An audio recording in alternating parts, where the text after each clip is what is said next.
ಮಂತ್ರಾಲಯದ ದೃಶ್ಯಗಳನ್ನು ನೋಡ್ತಾ ಇದ್ದೀರಿ. Rama is a unifying factor ಅಂತ ಹೇಳ್ತಾ ಇದ್ದಾರೆ. ಒಗ್ಗೂಡಿಸುವ ಅಂಶ ರಾಮ. ಮಂತ್ರಾಲಯದ ಸುಬುಧೇಂದ್ರ ತೀರ್ಥರ ನೇತೃತ್ವದಲ್ಲಿ ರಾಮಲಲ್ಲಾ ಪ್ರಾಣ ಪ್ರತಿಷ್ಠಾಪನೆಯ ಸಂದರ್ಭದಲ್ಲಿ ಒಂದು ಶೋಭಾಯಾತ್ರೆಯನ್ನು ಮಾಡಲಾಗ್ತಾ ಇದೆ. ಬೇರೆ ಬೇರೆ ಸಮುದಾಯಗಳವರು ಬಂದಿರೋದನ್ನು ನೋಡ್ತಾ ಇದ್ದೀವಿ. ಜೈ ಶ್ರೀರಾಮ್.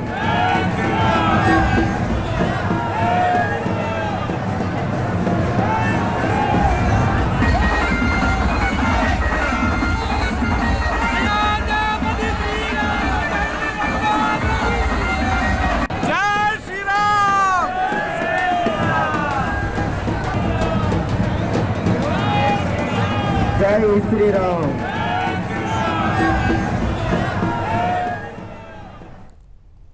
ಮಂತ್ರಾಲಯದ ದೃಶ್ಯಗಳು ನನಗೇನು ಆಶ್ಚರ್ಯವನ್ನು ಉಂಟು ಮಾಡ್ತಾ ಇಲ್ಲ. ಈಗ ಮುಸ್ಲಿಮರು ಬಂದು ನಿಂತ್ಕೊಂಡ್ಬಿಟ್ಟಿದ್ದಾರೆ, ನಿಂತ್ಕೊಂಡಿದ್ದಾರೆ.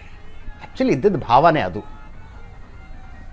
ರಾಮ ಜನ್ಮಭೂಮಿ ವಿವಾದ ಅನ್ನುವಂಥದ್ದು ಆ ಸಮುದಾಯದ ಪಾಲಿಗೆ ಅಯೋಧ್ಯೆಯಲ್ಲಿನ ಒಂದು ಸಿವಿಲ್ ಡಿಸ್ಪ್ಯೂಟ್ ಅಷ್ಟೇ. ಅದನ್ನು ಇಡೀ ದೇಶದ ಮುಸ್ಲಿಮರ ಅಸ್ಮಿತೆ ಅನ್ನುವ ರೀತಿಯಲ್ಲಿ ಮಾಡಿಟ್ಟ ಪುಣ್ಯಾತ್ಮರು ಯಾರು ಅನ್ನೋದು ಬೇಡ. ಇದು ಈ ಶುಭ ಸಂದರ್ಭದಲ್ಲಿ ಯಾಕಲ್ಲ ಚರ್ಚೆಗಳು, ಅಂಥ ಚರ್ಚೆಗಳು ಯಾಕೆ? ಜಗದೀಶ್ ಶರ್ಮರೇ, ಈ ಅಂದರೆ ಜೈ ಶ್ರೀರಾಮ್ ಅನ್ನೋದು ಒಂದು ವಾರಕ್ರೈ ಆಗಿ ಉಳ್ಕೊಂಬಿಟ್ಟಿತ್ತು. ಜೈ ಶ್ರೀರಾಮ್ ಅಂತ ಯಾರು ಘೋಷಣೆ ಕೂಗಿದ್ರೆ ಬಜರಂಗ ದಳದವ್ರು ಇರಬೇಕು ಅಂತ.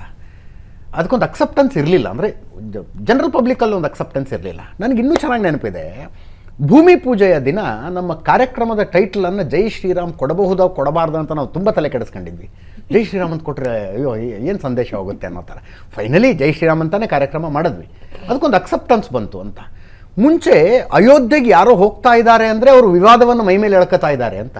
ಇವತ್ತು ನೋಡಿ, ದೇಶದ ಎಲ್ಲ ಗಣ್ಯರಲ್ಲಿದ್ದಾರೆ ಮತ್ತು ಎಲ್ಲ ಕ್ಷೇತ್ರಗಳ ಗಣ್ಯರಲ್ಲಿದ್ದಾರೆ. ಸೋನು ನಿಗಮ್ ಥರದ ಗಾಯಕರು ರಾಮ ಭಜನೆಯನ್ನು ಮುಗಿಸಿ ಜೈ ಶ್ರೀರಾಮ್ ಘೋಷಣೆ. ಏನು ಪೊಲಿಟಿಕಲ್ ಸಿನಾರಿಯೋ ಚೇಂಜ್ ಆಗಿದ್ದಕ್ಕ ಅಥವಾ ಜನರ ಮನೋಭಾವ ಚೇಂಜ್ ಆಯಿತಾ? ಏನು ಬದಲಾವಣೆ ಆಗಿದ್ದು? ಇಲ್ಲ. ಈಗ ಈ ಪರಿವರ್ತನೆ ಇದೆಯಲ್ಲ, ಇದರ ಹಿನ್ನೆಲೆಯಲ್ಲಿ ರಾಜಕಾರಣದ ಬದಲಾವಣೆ ಕೆಲಸ ಮಾಡಿದೆ ಅನ್ನೋದ್ರ ಬಗ್ಗೆ ಯಾವ ಸಂಶಯವೂ ಇಲ್ಲ. ಆದ್ರೆ ಅದು ಬದಲಾವಣೆ ಮಾಡಿದ್ದು ಏನನ್ನ ಅಂತ ಅಂದರೆ, ಅದು ನನ್ನನ್ನು ಬದಲಿಸಿಲ್ಲ. ಬದಲಾದ ರಾಜಕಾರಣದ ವಾತಾವರಣ ನನ್ನನ್ನು ಬದಲಾಯಿಸಿಲ್ಲ. ನನಗೆ ಆ ಭಾವ ಇತ್ತು. ನಾನು ಆ ಭಾವದ ಅಭಿವ್ಯಕ್ತಿಯನ್ನು ಮಾಡೋದಕ್ಕೆ ಒಂದು ಹೆದರುತ್ತಿದ್ದೆ, ಅಥವಾ ನನಗೊಂದು ಭ್ರಮೆ ಏನಿತ್ತು ಅಂದರೆ, ನಾನು ಹೀಗೆ ಹೇಳಿದರೆ ನನ್ನ ಪಕ್ಕದಲ್ಲಿರುವ ಒಬ್ಬ ಮುಸ್ಲಿಂ ಗೆಳೆಯ ನೋಯ್ತಾನೇನೋ ಅಂತ. ನನಗೂ ವೈಯಕ್ತಿಕವಾಗಿ ನನಗೆ ಮುಸ್ಲಿಮ್ರ ಗೆಳೆಯರಿದ್ದಾರೆ, ಅವನು ನೋಯ್ತಾನೇನೋ ಅನ್ನುವ ಭಾವನೆಗಳನ್ನು ತುಂಬಲಾಗಿತ್ತು. ಆದರೆ ಇಲ್ಲಿ ಏನು ಹಿಮ ಕರಗುತ್ತಾ ಹೋಯ್ತು ಅಂದರೆ, ಅವನು ನೊಂದ್ಕೊಳ್ಳಲ್ಲ ಅಂತ, ಸಾಮಾನ್ಯ ಮುಸ್ಲಿಂ ನೊಂದ್ಕೊಳ್ಳಲ್ಲ ಅನ್ನೋದು ಅರ್ಥ ಆಯಿತು ಒಂದು ಕಡೆಯಿಂದ. ಯಾಕೆಂದರೆ ಸಾಮಾನ್ಯ ಮುಸ್ಲಿಂ ಬೇರೆ ಥರದಲ್ಲಿ ಮಾತಾಡ್ತಾ ತೋರಿಸ್ಕೊಂಡ ಅಂತ. ಇದು ನಮ್ಮದು ಮಾತ್ರ ಇಲ್ಲ, ಅವರು ತೋರಿಸ್ಕೊಳ್ತಾ ಹೋದ್ರು ಅಂತ. ಫಾರೂಕ್ ಅಬ್ದುಲ್ಲಾ ರಾಮ ಭಜನೆ ಮಾಡ್ತಾ ಇರೋದನ್ನ ನೋಡಿದ್ವಪ್ಪ ನಾವು. ಈ ಆ ರಾಮ ಭಜನೆ ಅದು ನಾಟಕೀಯ ಆಗಿರಲಿಲ್ಲ. ಬೇರೆ ರಾಜಕಾರಣ ವಿಷಯ ಬಿಟ್ಬಿಡೋಣ, ನಾವು ರಾಜಕಾರಣಿಗಳಲ್ಲ. ನಾನು ನೋಡಿದಾಗ ಆ ಮನುಷ್ಯನಲ್ಲೊಂದು ಭಾವ, ರಾಮನ ಬಗ್ಗೆ ಅದು ಭಕ್ತಿಯ ಶ್ರದ್ಧೆಯೋ ನನ್ನಲ್ಲಿ ಇದ್ದಷ್ಟಿದೆಯಾ ನಿಮ್ಮಲ್ಲಿ ಇದ್ದಷ್ಟಿದೆಯಾ ಅಲ್ಲ, ಆ ಮನುಷ್ಯನಿಗೆ ಒಂದು ಭಾವ ಇದೆ ಅಂತ ಅರ್ಥವಾಗುವಷ್ಟಿತ್ತು. ಇದು ಸಾಮಾನ್ಯ ಮುಸ್ಲಿಂನಲ್ಲಿತ್ತು. ಅದು ಅವರು ತೋರಿಸ್ಕೊಳ್ತಾ ಹೋದರು. ಅವರು ತೋರಿಸ್ಕೊಳ್ತಾ ಹೋದಾಗ ನಾನು ನನ್ನದನ್ನು ಹೇಳ್ಕೊಳ್ಳೋದಕ್ಕೆ ಸಮಸ್ಯೆ ಇಲ್ಲ ಅಂತ ಅನ್ನಿಸ್ತು ಅಂತ. ನನ್ನ ದೇವರು ಜಯ ಶ್ರೀರಾಮ ಅಂತ ಅನ್ನುವಾಗ ನನಗೇನು ಸಮಸ್ಯೆ ಇಲ್ಲ ಅಂತ ಅನ್ನಿಸ್ತು. ಹಾಗೆ ಅನ್ನಿಸಿದಾಗ ನಾವು ಅಂದರೆ ವಾಚ್ಯವಾಗಿ ಅದನ್ನು ತೋರಿಸೋದಕ್ಕೆ ಆರಂಭ ಮಾಡಿದೆ. ಅಂದರೆ ಒಳಗಡೆ ಹುದುಗಿತ್ತಲ್ಲ, ಅದನ್ನು ಬಿಚ್ಚಿಡೋದಕ್ಕೆ ತೊಂದರೆ ಇಲ್ಲ ಯಾವುದೇ ಕಾರಣಕ್ಕೆ ಅಂತ ಮಾಡಿದ್ವಿ. ಅದನ್ನು ಒಂದು ಅಸ್ಪೃಶ್ಯ ಅಂತ ಮಾಡಿಟ್ಟಿದ್ದಿತ್ತಲ್ಲ, ಅದು ಇದೆಲ್ಲ ಕಾರಣದಿಂದ ಕರಗ್ತು. ಅಂದರೆ ಇದನ್ನು ಒಪ್ಪುವವರು, ಅಯೋಧ್ಯೆಯಲ್ಲಿ ರಾಮ ಮಂದಿರ ಆಗಬೇಕು ಅಂತ ಬಯಕೆ ಇರುವವರೂ ಕೂಡ ಗಟ್ಟಿಯಾಗಿ ರಾಮ ಮಂದಿರ ಆಗಬೇಕು ಅಂತ ಮಾತಾಡೋದಕ್ಕೆ ಹೋಗ್ತಾ ಇರಲಿಲ್ಲ ಅಂತ, ಒಳಗಿತ್ತು ಹೊರಗಿರ್ತಾ ಇರಲಿಲ್ಲ ಅಂತ. ಅದು ಬದಲಾಗೋದಕ್ಕೆ ಖಂಡಿತವಾಗೂ ರಾಜಕೀಯದ ಸ್ಥಿತ್ಯಂತರದ ಕೊಡುಗೆ ಇದೆ ಅನ್ನೋದನ್ನು ನಿರಾಕರಿಸೋದಕ್ಕೆ 1989ರಲ್ಲಿ ರಾಜೀವ್ ಗಾಂಧಿಯವರು ಅಯೋಧ್ಯೆಯಿಂದ ತಮ್ಮ ಚುನಾವಣಾ ಪ್ರಚಾರವನ್ನು ಶುರು ಮಾಡಿದ್ರು. ದೊಡ್ಡ ಚರ್ಚೆ ಅದು. ಅಯ್ಯೋ, ಅಯೋಧ್ಯೆಯಿಂದ ಶುರು ಮಾಡಿಬಿಟ್ರು. ಇವತ್ತು ಅವರ ಪಕ್ಷ ಈ ಕಾರ್ಯಕ್ರಮವನ್ನು ಅಂದರೆ ಸುಮ್ಮನೆ ನಾನು ಟೋಟಲ್ ಮನಸ್ಥಿತಿಯ ಬಗ್ಗೆ ಮಾತಾಡಬೇಕೇನೋ, ಕಾಂಗ್ರೆಸ್ಸು, ಸೋನಿಯಾ ಗಾಂಧಿನೋ, ಮಲ್ಲಿಕಾರ್ಜುನ ಖರ್ಗೆ ಹಾಗಲ್ಲ. ಒಂದು ಗುಂಪು ಅಂದರೆ ಈ ಕಾರ್ಯಕ್ರಮದಿಂದ ದೂರ ಉಳಿಯುವ ನಿರ್ಧಾರಕ್ಕೆ ಬರುತ್ತಲ್ಲ, ಆ ಮನಸ್ಥಿತಿನ ಹೆಂಗೆ ನೋಡ್ತೀರಿ ನೀವು?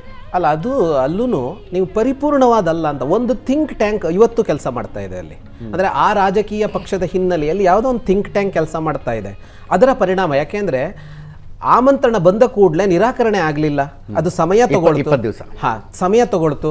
ಉಳಿದ ಅದರ ನಾಯಕರು ಅಷ್ಟರೊಳಗೆ ಹೇಳಿಕೆಗಳನ್ನು ಕೊಟ್ಟು ಮುಗಿಸಿಬಿಟ್ರು, ರಾಷ್ಟ್ರಾದ್ಯಂತ ಅದರ ಬಗ್ಗೆ ಇದನ್ನು ಮಾತಾಡಿದ್ರು.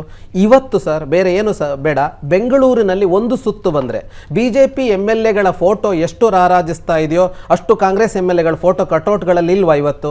ಈ ಭಾವ ಕಾಂಗ್ರೆಸ್ಸಿಗರಲ್ಲೂ ಇದೆ. ಆದರೆ ಯಾವುದೋ ಒಂದು ಥಿಂಕ್ ಟ್ಯಾಂಕು ಬೇರೆದೇನೋ ಕೆಲಸ ಮಾಡ್ತಾ ಇದೆಯಲ್ಲ, ಅದು ಆಟ ಆಡಿಸ್ತಾ ಇದೆ, ಮೊದಲಿಂದಲೂ ರಾಜಕೀಯ ಪಕ್ಷಗಳನ್ನು ಆಟ ಆಡಿಸ್ತಾ ಇದೆ. ಅದು ಇವತ್ತು ಮುಂದುವರೆದು ಬಿಡ್ತು. ಅದಕ್ಕೆ ಇವತ್ತು ಗೆಲುವು ಸಿಗಬಾರದಾಗಿತ್ತು. ಅಂದರೆ ಎಲ್ಲರನ್ನ ಒಳಗೊಳ್ಳುವ ಪ್ರಕ್ರಿಯೆ ಆರಂಭ ಆಗಿತ್ತು ಅಂತ. ಕೇಂದ್ರ ಸರ್ಕಾರದ ಒಬ್ಬನೇ ಒಬ್ಬ ಸಚಿವನಿಗೆ ಆಮಂತ್ರಣ ಇಲ್ಲ, ಅಷ್ಟು ವಿರೋಧ ಪಕ್ಷಗಳಿಗೆ ಆಮಂತ್ರಣ ಇದೆ ಅನ್ನುವ ಒಂದು ಟ್ರಸ್ಟಿನ ನಿರ್ಣಯದಲ್ಲಿ ಎಲ್ಲರನ್ನ ಒಳಗೊಳ್ತೇವೆ ಅನ್ನೋ ಭಾವ ಪ್ರಕಟ ಆಗಿತ್ತು. ಆ ಭಾವದ ಹಿನ್ನೆಲೆಯಲ್ಲಿ ನೀವು ಏನು ಬೇಕಿದ್ರು ರಾಜಕಾರಣ ಹುಡುಕಿ ಸರ್, ನಾನು ಪ್ರಜೆ, ನನಗೆ ಆ ರಾಜಕಾರಣ ಕಾಣಿಸಲ್ಲ, ಬೇಕಿಲ್ಲ, ನನಗೆ ನಿಮ್ಮನ್ನು ಒಳಗೊಳ್ಳೋದಕ್ಕೆ ಹೊರಟಿದ್ರು ಅಂತ ಮಾತ್ರ ಕಾಣಿಸುತ್ತೆ, ಸೇರಿ ಬಿಡಬೇಕಾಗಿತ್ತು ಅಂತ, ಸೇರಿ ಬಿಡ್ಬೋದಾಗಿತ್ತು ಅಂತ. ಯಾಕೆಂದರೆ ನಿಮ್ಮವರ ಭಾವನೆಯೂ ಅದೇ ಇತ್ತಲ್ಲ, ನಿಮ್ಮ ಪಕ್ಷದ ಕಾರ್ಯಕರ್ತನ ಭಾವನೆಯೂ ಅದು ಇತ್ತಲ್ಲ. ಇವತ್ತು ಇಡೀ ದೇಶದಾದ್ಯಂತ ಮಾಡ್ತಾ ಇರೋರು BJP ಕಾರ್ಯಕರ್ತರು ಮಾತ್ರ ಸಂಭ್ರಮ ಮಾಡ್ತಾ ಇದ್ದಾರಾ? ಕಾಂಗ್ರೆಸ್ಸಿಗೆ ಓಟ್ ಹಾಕಿದವ್ರಿಗೆ ಸಂತೋಷ ಇಲ್ವಾ? ಅವ್ರು ಖುಷಿ ಪಡ್ತಾ ಇಲ್ವಾ? ಆದರೆ ಅದಲ್ಲ ಅಂತ.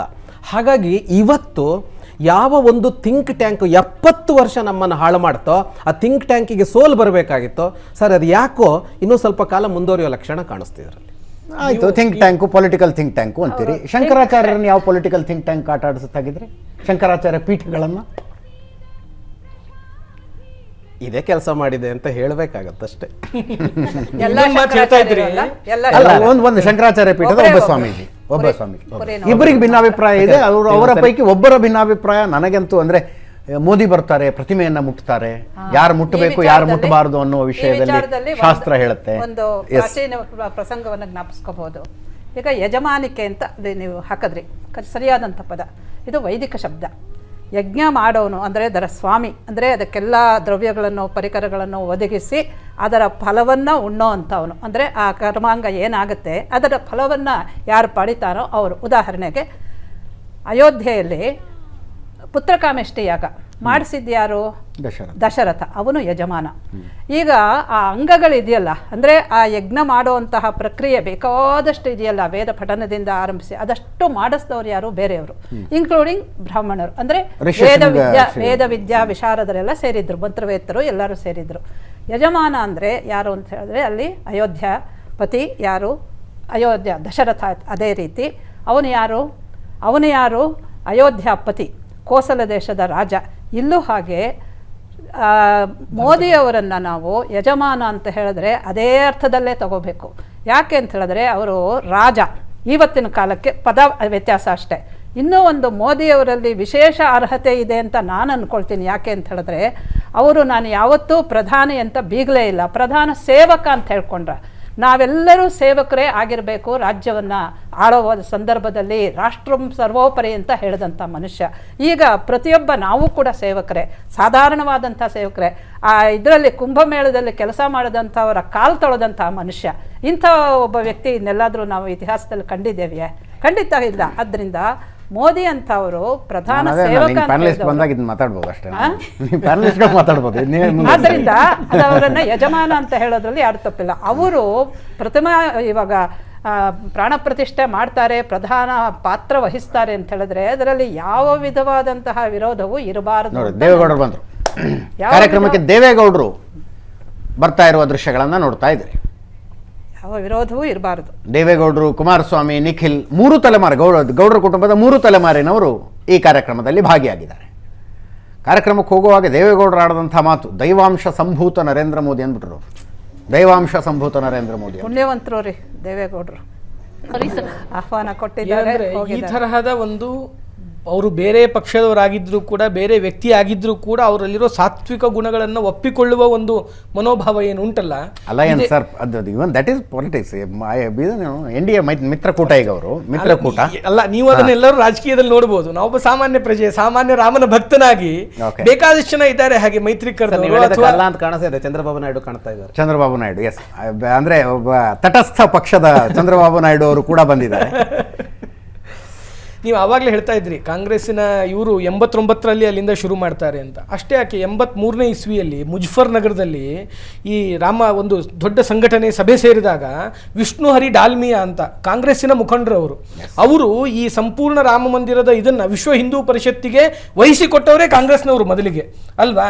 ನಾವು ಕಾಂಗ್ರೆಸ್ಸು ಅದು ಇದು ಅಂತ ಭೇದ ಭಾವ ಮಾಡದೇನೆ ರಾಮ ಭಕ್ತನಾಗಿದ್ದರೆ ಅವ್ನು ಯಾವ ಪಕ್ಷದಲ್ಲಿದ್ದರೆ ನಮಗೇನು, ಎಲ್ಲಿದ್ದರೆ ಏನು, ರಾಮನಾಮ ಸ್ಮರಣೆಗೆ ಒಂದು ಮ್ಯಾಚ್ ನಡೀತಾ ಇರುತ್ತೆ, ಯಾವುದೋ ಓವರ್ನಲ್ಲಿ ಕೈ ತಪ್ಪ ಹೋಗ್ಬಿಡ್ತದೆ, ಯಾರು ಗೆಲ್ಲಬೇಕು ಅವರು ಸೋಲಕ್ಕೆ ಹೋಗ್ಬಿಡ್ತಾರೆ, ಯಾರು ಸೋಲ್ಬೇಕು ಗೆಲ್ಲಕ್ಕೆ ಹೋಗ್ಬಿಡ್ತಾರೆ, ಯಾವುದೋ ಒಂದು ಓವರ್ನಲ್ಲಿ ಮ್ಯಾಚ್ ಕೈ ತಪ್ಪುತ್ತೆ. ಅದು ಸ್ಟ್ರಾಟಜಿಗಳು ಎಡವಟ್ಟಾಗ್ತವೆ ಅಷ್ಟೇ, ಸ್ಟ್ರಾಟಜಿಗಳು ಎಡವಟ್ಟಾಗ್ತವೆ. ಸತ್ಯವಾದದ್ದು. ಅದೇ ನಿಟ್ಟಿನಲ್ಲಿ ಪ್ರತಿಷ್ಠಾಪನೆ ಬಗ್ಗೆ ನೋಡ್ತಾ ಹೋದಾಗ ಒಂದು ಕ್ರಮ ಹೇಳ್ತದೆ ಶಾಸ್ತ್ರದಲ್ಲಿ.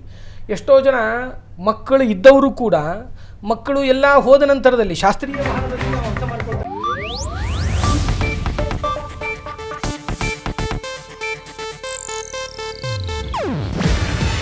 ಇದು ಏಷ್ಯಾನೆಟ್ ನ್ಯೂಸ್ ನೆಟ್ವರ್ಕ್ ಪ್ರಸ್ತುತಿ. ನೀವು ನೋಡ್ತಿದ್ದೀರಾ ಏಷ್ಯಾನೆಟ್ ಸುವರ್ಣ ನ್ಯೂಸ್.